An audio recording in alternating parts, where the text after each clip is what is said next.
बिस्मिल्लाहिर्रहमानिर्रहीम। अस्सलाम वालेकुम। कैसे हैं आप लोग? उम्मीद खैर खैरियत से होंगे। आज का हमारा सफ़र होगा जी लाहौर से बहावल नगर की तरफ। और मौसम भी बड़ा अच्छा हो गया। अभी धूप काफ़ी थी लेकिन अभी आप देख सकते हैं एकदम बादल हो गए हैं वीडियो के दौरान ही। तो अभी हम ये रिंग रोड यहाँ से चढ़ेंगे और उसके बाद फिर मुल्तान रोड पे उतरेंगे।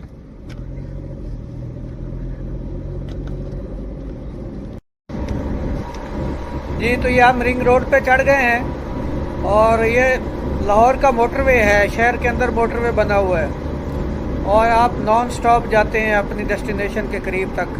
तो अब ये सीधा हम मुल्तान रोड तक हम नॉन स्टॉप जाएंगे।